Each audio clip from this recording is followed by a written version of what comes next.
Shalom jemaat yang dikasihi oleh Tuhan Yesus Kristus. Kita bersyukur kepada Tuhan pada hari ini kita boleh kembali beribadah untuk memuliakan nama Tuhan. Meskipun kondisi saat ini tidak memungkinkan untuk kita beribadah di gereja, tetapi kita menunjukkan kasih dan kesetiaan kita untuk beribadah kepada Tuhan di rumah kita masing-masing. Mari jemaat yang dikasihi oleh Tuhan Yesus Kristus, sebelum kita mendengarkan kebenaran firman Tuhan, mari terlebih dahulu kita satu di dalam doa, kita berdoa. Bapa dalam sorga, kami bersyukur Tuhan untuk kasih setia Tuhan dalam kehidupan kami. Tuhan, saat ini kami akan mendengarkan firman-Mu. Untuk itu Tuhan memberkati setiap jemaat Tuhan, agar kami boleh mengerti kebenaran firman Tuhan, dan terlebih kami melakukannya setia sampai akhir hidup kami. Firman-Mu begitu dalam Tuhan. Sebab itu kami memerlukan tuntunan kuasa Tuhan untuk memberkati kami, agar lewat kebenaran firman ini mengubahkan kami, membawa kami menjadi alat dalam kemuliaan tangan Tuhan. Terima kasih Tuhan. Kami akan siap mendengarkan kebenaran firman-Mu di dalam nama Tuhan Yesus. Haleluya. Amin. Shalom jemaat yang dikasihi Tuhan Yesus Kristus. Mari kita akan mendengarkan firman Tuhan. Saya mengajak kita membuka kebenaran firman Tuhan di dalam Matius pasal yang ke-19 ayat 16 hingga ayat yang ke-26. Matius pasal yang ke-19 ayat 16 hingga ayat yang ke-26. Firman Tuhan berkata, ada seorang datang kepada Yesus dan berkata, "Guru, perbuatan baik apakah yang harus kuperbuat untuk memperoleh hidup yang kekal?" Jawab Yesus, "Apakah sebabnya engkau bertanya kepadaku tentang apa yang baik? Hanya satu yang baik. Tetapi jikalau engkau ingin masuk ke dalam hidup, turutilah segala perintah Allah." Kata orang itu kepadanya, "Perintah yang mana?" Kata Yesus, "Jangan membunuh, jangan berzina, jangan mencuri, jangan mengucapkan saksi dusta. Hormatilah ayahmu dan ibumu, dan kasihilah sesamamu manusia seperti dirimu sendiri." Kata orang muda itu kepadanya, "Semuanya ini telah kuturuti, apalagi yang masih kurang?" Kata Yesus kepadanya, "Jikalau engkau hendak sempurna, pergilah jualah segala milikmu dan berikanlah itu kepada orang-orang miskin, maka engkau akan beroleh harta di sorga. Kemudian datanglah kemari dan ikutilah aku." Ketika orang muda itu mendengar perkataan itu, pergilah ia dengan sedih, sebab banyak hartanya. Yesus berkata kepada murid-muridnya, "Aku berkata kepadamu, sesungguhnya sukar sekali bagi seseorang kaya yang masuk ke dalam kerajaan sorga. Sekali lagi aku berkata kepadamu, lebih mudah seekor unta masuk melalui lubang jarum daripada seorang kaya masuk ke dalam kerajaan Allah." Ketika murid-murid mendengarkan itu, sangat gemparlah mereka dan berkata, "Jika demikian, siapakah yang dapat diselamatkan?" Yesus memandang mereka dan berkata, "Bagi manusia hal ini tidak mungkin, tetapi bagi Allah segala sesuatu mungkin." Puji nama Tuhan. Berbahagialah saya dan saudara yang membaca, merenungkan, serta melakukan firman Tuhan dalam kehidupan kita. Saat ini saya akan memberikan kita tema sesuai dengan perenungan kita hari ini, yaitu mengalami hidup yang kekal.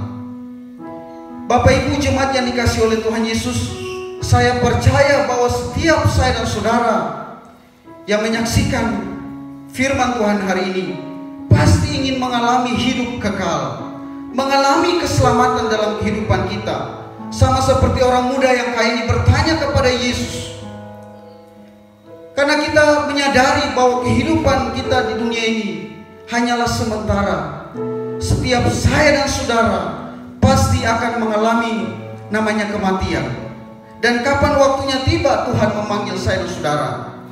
Bahkan saya dan saudara menyadari bahwa hidup kekal di surga, tentu di sana tidak ada penderitaan, di sana tidak ada lagi sakit penyakit, bahkan ada sukacita dan damai sejahtera di sana Bahkan saya dan saudara akan bertemu dengan Yesus Kristus sebagai Tuhan dan Juru Selamat kita. Nah, jemaat yang dikasih oleh Yesus Kristus, kalau kita mempelajari firman Tuhan yang sudah kita baca baik-baik, ada sesuatu yang menarik yang Yesus sampaikan di sana, yang Yesus ceritakan pada murid-muridnya, bahkan bagi saya dan saudara. Karena orang muda ini adalah orang yang kaya, tetapi dia bukan hanya orang yang sangat kaya, tetapi dia juga, Alkitab mencatat, dia juga adalah orang yang cukup rohani. Dan dia berarti dia bukan hanya orang sembarangan, saudara, di mana dia memikirkan hal-hal rohani, yaitu hidup kekal. Karena waktu Yesus berkata kepadanya perintah-perintah Allah, dia berkata, semuanya telah kuturuti dari sejak masa mudaku. Bahkan dia berani berkata di hadapan Yesus, apalagi yang masih kurang Tuhan. Tetapi Yesus kemudian membuat suatu pernyataan yang sangat mengejutkan bagi pemuda kaya itu, bahkan para murid pada waktu itu, bahkan mungkin saya dan saudara yang membaca firman Tuhan. Yesus berkata, juallah segala milikmu, kemudian datanglah kemari dan ikutilah aku. Lalu apa yang terjadi? Pemuda ini meninggalkan Yesus dengan perasaan sedih. Saudara yang dikasihi Tuhan Yesus, jika kita tidak mengerti ayat ini dengan baik-baik, maka akan banyak timbul pertanyaan dalam diri kita. Yang pertama, apakah berarti orang Kristen tidak boleh memiliki kekayaan? Apakah berarti orang Kristen harus menjual seluruh hartanya? Apakah berarti orang Kristen tidak boleh punya harta sama sekali? Apakah keselamatan hanya melalui perbuatan baik? Jika kita tidak memahami kebenaran ini dengan baik-baik, maka kita akan keliru memahami kebenaran Tuhan sesungguhnya dalam kehidupan saya dan saudara. Beberapa hari yang lalu saya menonton di sebuah YouTube, ada seorang pemimpin agama menyampaikan kepada umatnya dan menjelaskan kepada umatnya. Dia katakan bahwa di dalam Alkitab orang Kristen, Bible orang Kristen, orang kaya pasti masuk neraka. Tentu hal ini keliru dan tidaklah demikian kalau kita mempelajari Alkitab ini dengan baik-baik berdasarkan teks dan konteks Alkitab. Mari jemaat Tuhan, kita melihat Alkitab sendiri, bagaimana saya dan saudara mengalami kehidupan kekal di dalam kehidupan saya dan saudara. Nah, Bapak Ibu yang dikasih Tuhan, orang muda ini adalah orang yang kaya. Dalam Injil Markus dan Lukas juga mencatat bahwa dia mempunyai jabatan. Bahkan dia juga memikirkan kehidupan rohani, yaitu hidup kekal. Tentu sesuatu yang kita lihat sangat bagus, karena banyak orang saat ini hanya memikirkan hal-hal duniawi atau jasmani. Yesus pernah berkata, carilah dahulu kerajaan Allah dan kebenarannya, maka semuanya akan ditambahkan bagimu. Dalam konteks ayat itu, kata semuanya di situ adalah makanan, minuman, dan pakaian. Tentu Yesus rindu agar saya dan saudara sebagai umat Tuhan memikirkan terlebih dahulu perkara-perkara surgawi dalam kehidupan saya dan saudara. Saudara yang dikasihi dalam Tuhan Yesus Kristus, orang muda ini hanya percaya kepada doktrin yang keliru atau doktrin yang salah. Mengapa saya katakan salah? Dikatakan bahwa dia percaya bahwa hidup kekal melalui perbuatan baik. Itulah sebabnya dia berkata di dalam ayat yang ke-16, ada seorang datang kepada Yesus dan berkata, Guru, perbuatan baik apakah yang harus kuperbuat untuk memperoleh hidup yang kekal? Ingat Bapak Ibu, bahwa saya dan saudara adalah manusia yang berdosa di hadapan Tuhan. Kalaupun kita bisa berbuat baik, perbuatan baik kita tidak bisa menghapus dosa-dosa kita. Karena itu jangan sekali-kali kita percaya bahwa kita bisa selamat hanya melalui perbuatan baik. Kita hanya bisa diselamatkan ketika saya dan saudara percaya kepada Yesus Kristus yang sudah mati untuk menebus dosa-dosa kita, dan kita memiliki pengharapan yang pasti sebab Ia telah bangkit naik ke sorga, menyediakan tempat bagi saya dan saudara yang percaya kepadanya. Saya pernah berbicara kepada seorang muda, dia berjualan di sebuah pantai. Supaya saya ingin lebih dekat dengan dia, saya membantu dia berjualan di sana. Pada waktu dia sedang beristirahat, saya duduk dekat dengan dia dan mengatakan kepada dia, "Dek, kalau seandainya kita berdua mati hari ini, kira-kira kamu masuk mana? Kamu masuk surga atau neraka?" Saya katakan tidak hanya dirinya saja, tetapi saya katakan kita berdua. Kalau seandainya di depan kita tsunami menempa kita, menerpa kita, lalu kita berdua mati, kira-kira kamu masuk mana? Surga atau neraka? Dia diam begitu lama. Lalu dia bilang, "Saya masuk atau." Saya bilang, "Surga atau neraka?" Dia bilang, "Saya masuk atau." Saya tanya, "Kenapa kamu bilang atau?" "Saya tidak tahu." Dia bilang, dosa saya begitu banyaknya. Rupanya ini yang kadang membuat saya dan saudara tidak siap mengalami kematian, karena dosa kita begitu banyak. Ini yang membuat kita kadang tidak mengalami hidup kekal, karena kita tidak siap menghadapi kehidupan kita, karena dosa kita begitu banyak. Kalau saya bertemu Tuhan nanti gimana? Alkitab katakan bagi saya dan saudara, kita punya pengharapan di dalam Yesus Kristus, karena Yesus sudah mati bagi saya dan saudara. Kenapa dia mati? Karena dia menanggung dosa-dosa kita di kayu salib. Untuk masuk surga, Alkitab tidak katakan dosa kita dan amal kita ditimbang-timbang. Mana dosa yang lebih banyak, mana amal kita yang lebih banyak. Alkitab tidak katakan demikian. Kita diselamatkan semata-mata hanya anugerah Allah, bukan karena perbuatan baik kita atau bukan amal baik kita. Bapak Ibu jemaat yang dikasihi oleh Yesus Kristus, kalau seandainya kita masuk surga, kita beramal, kita berbuat baik, kira-kira di surga akan penuh dengan orang-orang apa? Kalau saya dan saudara di dalam hidup ini, kita selama hidup ini kita beramal, kita berbuat baik, lalu kita mati, lalu kita masuk surga, kita bertemu dengan orang-orang begitu banyak, kira-kira di surga bertemu dengan orang-orang di surga akan penuh dengan orang-orang apa? Pasti penuh dengan orang-orang sombong. Mengapa? Kita baku tanya, kenapa Bapak masuk surga? Kok tidak tahu saya di majelis, saya ini melayani banyak. Lalu kenapa Bapak masuk surga? Kamu tidak tahu kalau saya ini pendeta. Lalu kenapa Bapak masuk surga? Kamu tidak tahu saya memberikan persembahan begitu banyak. Saya membangun gereja Tuhan berpuluh-puluh, bahkan masjid saya membangunnya. Surga akan penuh dengan orang-orang sombong. Karena apa? Kita selalu menceritakan amal baik kita. Alkitab mengatakan kita diselamatkan hanya oleh anugerah Tuhan, kematian Yesus Kristus di kayu salib. Itulah sebabnya nanti kalau di surga kita akan bertemu dengan orang-orang yang hanya mengucap syukur, yang tahu mengucap syukur. Lalu kita bertanya, "Pak, kenapa Bapak masuk surga?" Saya mau menceritakan begitu panjangnya. Kalau saya mau ceritakan, saya akan menangis. Kenapa? Dosa begitu banyaknya. Tetapi saya percaya kepada Yesus. Dia datang ke dalam dunia, menanggung dosa-dosa saya. Itulah sebabnya saya memiliki pengharapan, kepastian untuk diselamatkan di dalam Yesus Kristus. Kitab suci memang mengajarkan untuk saya dan saudara taat kepada Tuhan. Tetapi ketaatan itu haruslah ketaatan yang sempurna. Coba Bapak Ibu perhatikan di dalam ayat yang ke-17. Firman Tuhan berkata, "Jawab Yesus, apakah sebabnya engkau bertanya kepadaku tentang apa yang baik? Hanya satu yang baik. Tetapi jika engkau ingin masuk ke dalam hidup, turutilah segala perintah Allah." Di sana ada kata segalanya. Jelas bahwa tidak mungkin ada orang yang bisa taat secara sempurna.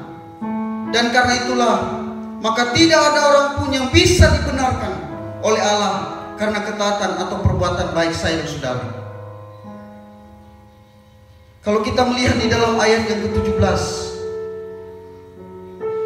firman Tuhan berkata, "Jawab Yesus, apakah sebabnya engkau bertanya kepadaku tentang apa yang baik? Hanya satu yang baik.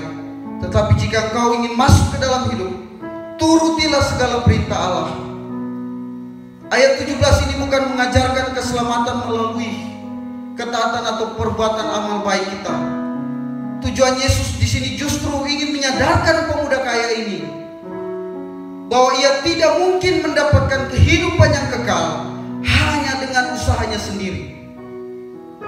Kalau kita membaca di dalam ayat yang ke-20, kata orang muda itu kepadanya, semuanya ini telah kuturuti, apalagi yang masih kurang. Ayat 20 ini menunjukkan bahwa pemuda itu mengira bahwa ia sudah taat. Dia merasa dirinya begitu baik, tetapi sesungguhnya dia buta terhadap dosa-dosanya. Ketidakmauannya untuk menjual hartanya dan membagi-bagikan kepada orang miskin membuktikan bahwa sebetulnya dia tidak mengasihi sesamanya seperti dirinya sendiri. Kalau saudara lihat perintah Yesus dalam ayat 21 di sana, Yesus kata Yesus kepadanya, jikalau engkau hendak sempurna, pergilah jual segala milikmu dan berikanlah itu kepada orang miskin, maka engkau akan beroleh harta di sorga. Kemudian datanglah kemari dan ikutilah aku. Ayat ini tidak berlaku secara umum, tetapi hanya untuk pemuda itu saja yang Yesus katakan bagi pemuda kaya itu. Tujuan perintah Yesus di dalam ayat yang ke-21 menunjukkan bahwa dosa pemuda itu, yaitu adanya Allah lain dalam diri pemuda itu, yaitu uang atau harta yang dia cintai lebih daripada Allah, bahkan kepada sesamanya, bahkan lebih daripada hidup yang kekal yang dia rindukan. Yang menjadi pertanyaan bagi saya dan saudara, apakah uang, harta kita, atau mungkin bahkan pekerjaan kita, kesibukan kita, hobi kita merupakan Allah lain dalam kehidupan saya dan saudara? Ini menjadi perenungan bagi saya dan saudara. Saya kemarin membuka satu postingan di Instagram. Ada satu postingan yang begitu menarik. Dia katakan begini. Dia bertanya pada Tuhan, Tuhan, bagaimana membedakan yang darimu dan mana yang bukan? Tuhan berkata, segala sesuatu yang membuatmu jauh dariku, itu bukan berasal dariku. Segala sesuatu yang membuatmu makin dekat denganku, itu pasti berasal dariku. Mari saudara kita renungkan, adakah yang membuat saya dan saudara jauh dari Tuhan, yang membuat kita semakin jauh dengan Tuhan? Jangan membiarkan kekayaan kita melebihi, memberikan lebih banyak kesempatan untuk kita jauh dari Tuhan. Misalnya kita pergi piknik pada hari Minggu sehingga tidak ada lagi kita pergi kebaktian. Atau mungkin kita ke mall, kita nonton bioskop, atau ke tempat olahraga, padahal ada ibadah pada hari Minggu. Atau kita mendapatkan berkat dalam kehidupan kita, pekerjaan kita, usaha kita, akhirnya kita tidak mau datang kepada Tuhan, bahkan memberi untuk Tuhan. Atau dalam keadaan kondisi saat ini pandemi, kita diberikan kesempatan untuk kita beribadah kepada Tuhan di rumah kita masing-masing. Apakah kita menjalankan dengan setia kepada Tuhan? Kalau saudara baca di dalam ayat 23, Yesus berkata begini. Yesus berkata kepada murid-muridnya, aku berkata kepadamu, sesungguhnya sukar sekali bagi seorang yang kaya untuk masuk ke dalam kerajaan surga. Dalam ayat 23 ini sekalipun bagian ini berkata kepada orang kaya sukar masuk surga, kita tidak bisa menarik kesimpulan bahwa orang miskin akan masuk surga secara otomatis. Kalau saudara tidak percaya kepada Yesus Kristus sebagai Tuhan dan Juru Selamat yang telah menebus saya dan saudara dan mengikuti Dia dengan setia, baik saya dan saudara orang kaya maupun kita orang miskin, kita tentu akan mengalami kebinasaan. Kiranya firman Tuhan pada minggu ini menyadarkan saya dan saudara bahwa Yesus Kristus sangat mengasihi saya dan saudara. Bahkan Dia rindu agar saya dan saudara memperoleh hidup yang kekal. Dia tidak mau saya dan saudara terhilang dalam kehidupan ini. Itulah sebabnya Dia datang ke dalam dunia. Bahkan Dia dekat dengan orang-orang berdosa, bahkan saya dan saudara. Dia rela datang ke dalam dunia, meninggalkan tata kemuliaannya di surga, turun ke dalam dunia, menebus saya dan saudara. Mari jadikanlah Kristus sebagai Tuhan dan Juru Selamat kita di dalam kehidupan kita, dan kita hanya berpegang pada janji-janjinya kehidupan kita, yaitu kebenaran firman Tuhan. Mari jemaat Tuhan, kita satu dalam doa. Kita berdoa. Terima kasih Tuhan, kami mengucap syukur untuk firman-Mu, memberkati firman yang telah kami dengar. Biarlah kami memiliki juga keselamatan dalam hidup kami. Kami mengalami kehidupan kekal dalam kehidupan kami. Kami percaya bahwa Kristus telah datang ke dalam dunia, menebus setiap kami.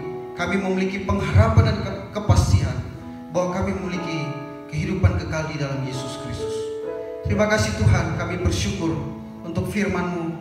Biarlah firman-Mu meteraikan dalam kehidupan kami sebagai anak-anak Tuhan, untuk senantiasa taat ke dalam kehidupan kami dalam dunia ini, dan pakai kami untuk menjadi alat kemuliaan bagi nama Tuhan. Hamba berdoa menyerahkan setiap keluarga dalam jemaat El Roi ke dalam tangan Tuhan. Mari Tuhan memberkati keluarga Bapak Thomas Dale. Tuhan memberkati keluarga Bapak Victor Wariori. Tuhan Yesus memberkati keluarga Bapak Bobby Lengkong, keluarga Bapak Angki Usmani, keluarga Bapak Sam Usmani, keluarga Bapak Martin Magablo, keluarga Bapak Hermugu, keluarga Kalambe, keluarga Hendra Kalambe, keluarga Bapak Andre Setiana Pesi. Mari Tuhan juga memberkati keluarga Bapak Matias Pigai, Bapak Nikanor Pigai. Tuhan Yesus memberkati juga Bapak Denny Patiasina, Bapak keluarga Bapak Bonifas Besi Timur, keluarga besar Delvis Tahu Lending, bahkan keluarga Numberi, bahkan keluarga Bapak Pendeta Regohi Timur. Juga Tuhan berkati Bapak Tinus Row, bahkan juga keluarga Bapak Frankie Row ke dalam tangan Tuhan.